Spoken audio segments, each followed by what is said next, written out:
We are back on Country Pocket with Gaby Moreno. The new album is Alegoria. I hope I said it better that time. That's perfect. Yeah, picking up what I can. You just heard the first song off the album called Nobody's Wrong. How does an attitude that nobody's wrong help improve a conflict? Hmm. It's just like assuming a neutral position. And by the way, it's not to say that nobody is wrong always. It's just that there are certain circumstances where like both points of view are valid and you just need to let it go and just like, you know what, just stop with all this drama. So it's just kind of my way of saying like just move on because you're not gonna get anywhere if you just like keep fighting over something silly. I don't know. Definitely not talking about politics. I'm not talking about politics. There is definitely a lot of wrong there. Um, just but other things in life where you just like life is too short to like for fuzzing and fighting, my friend. You know. I'm That's glad you said we're not talking about politics because I happen to agree. There are people who have opinions that exist within the realm of sanity, and then there are the rest of them. And I feel exactly. like this song applies to the people who have opinions that exist within the realm of sanity. They can find a compromise, but That's true. That's true. That's true. I You don't have a think good point there's there. Yeah. I don't think there's any compromising with what state are The you based other out view. of? Huh? What state are you based out of? California. Oh, you don't have it that bad with politics. At least here in Los Angeles, no. There are some other parts in California where it's Yeah, I guess you do have Kevin McCarthy. other places, yes. But yeah, lucky to be here, to say the least. So, has the attitude in the song helped you dealing with conflict? Have you actually learned how to take it down a notch in your own life? For sure. Yes, yes, yes. I don't know. I am a person who can't really deal with conflict very well.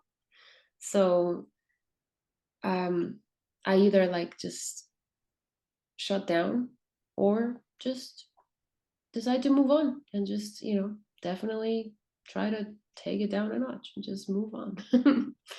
Cause I don't know, like I said, like that's just you know, my way of living is you just gotta like, man, enjoy your life and just not think about all these silly little fights that can bring you down for no reason.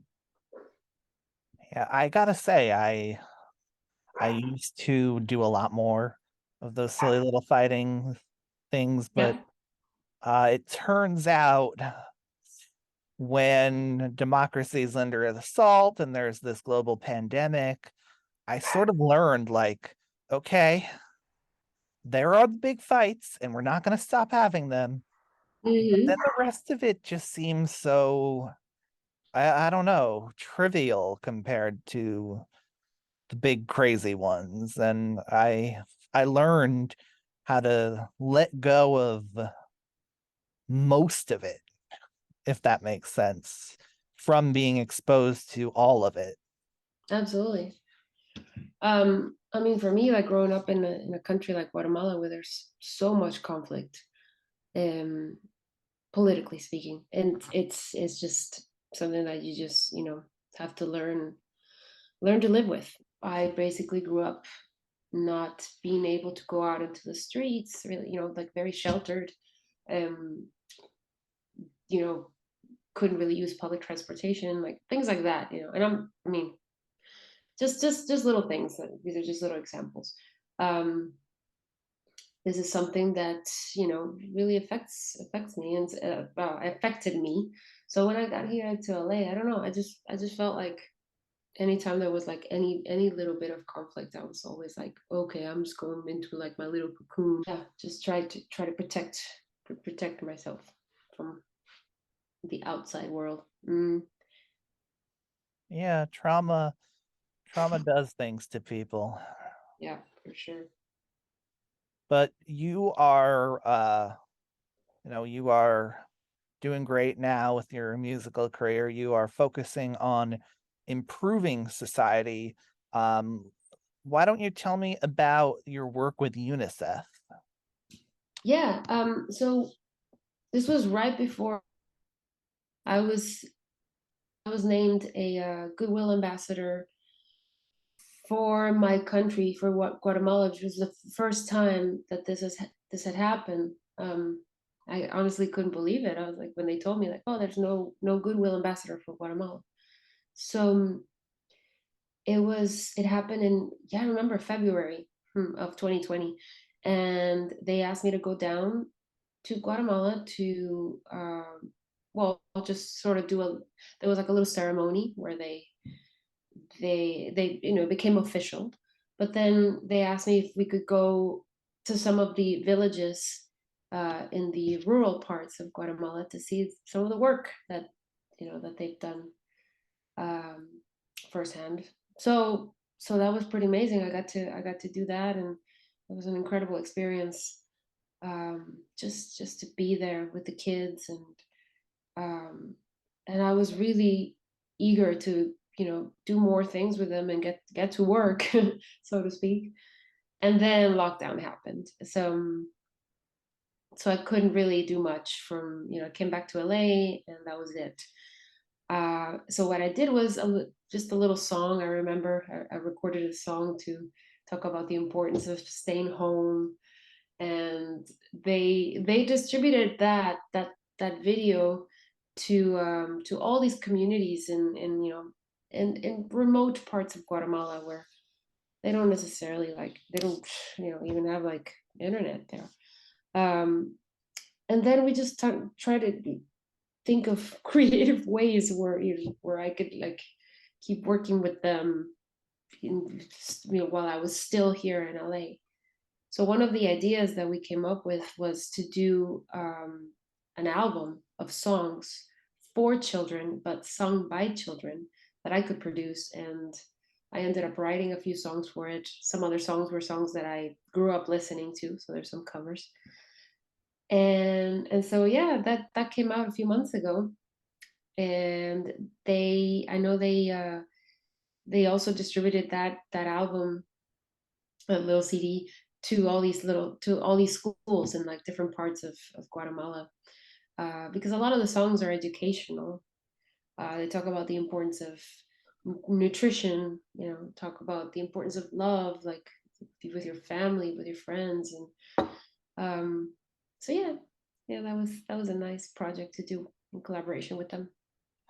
Yeah, what does it feel like to sort of get knighted by UNICEF? um, I mean, honestly, like I anything that I can do to give back to my country, I'm gonna go for it. And I feel, of course, super honored that I was named this, this big title, Goodwill Ambassador. Wow. But for me, even more important is the actual work that that I see that they have done and that they continue doing, and that through me, through my platform, they can reach more people. So that feels good. Yes. So you are someone who I feel like sings to many different audiences. You have, Latin folk songs in English, you have children's music in Spanish, and, you know, switch it around in the languages and the genres, and you got that too. So, what do you find that you capture a really broad audience with your music? I mean, I definitely try to. I don't know if like I don't know how broad that audience is, to be honest with you, but um I know that I do what I do because it's what I feel is most honest and authentic. I speak both languages. I feel completely comfortable speaking both languages, and so I sing in those two languages. Um, I see no difference really there, and so I think it's great. It's great that I can, sort of reach to the Latin audiences as well as the American audiences. And when I go to Europe, I sing also in Spanish and English, and people really respond to that quite well. So so it's nice. It's nice that I can do that. But in terms of like numbers, and I have no idea. I never know.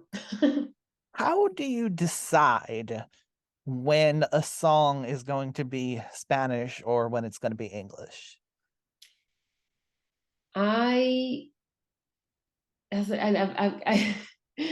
they've asked me this question so many times before, and I never know like exactly how to answer it. I just know that when I'm starting to write a song, I usually like I'll write the music first and the melody, and then the words last. So that's already like a good thing because I don't know. I guess that's the answer. I never know.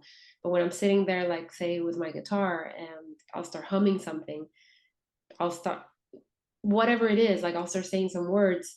Sometimes they come out in English, and I'm like, okay, this song's gonna be in English.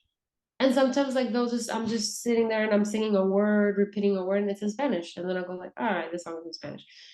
And also, what I do now a lot is that I'll start a song in English and then I'll incorporate a verse in Spanish. This is what I did with Till Waking Light, and so that's my Spanglish, my Spanglish songs. Um, yeah. So I guess there's no that's the answer. Sorry. Well, you settled on a magic word that I was about to use. Oh. Um, Whenever I have an artist on the show, I ask them to choose a song by another person, and the only thing is I give everyone a little category based on their album, based on the conversation. So I'm going to ask you to choose a song that's bilingual or Spanglish. Ooh, a song that's Spanglish. Like, oh man, like within the same song where they sing in English and Spanish. Um, that's a good one. I'm trying to think of artists like Los Lobos, but I don't know if they've done it actually in one song of theirs where they'll sing. Okay, here's one. Here's one. And I know I'm sorry. I've done this song before. I've recorded it, but it's a cover. It's a Ry Cooder song. It's called Across the Borderline, and he So sings a verse in Spanish. I'll play the Ry Cooder version, Yeah, play the Ry Cooder verse because he sings it in Spanish.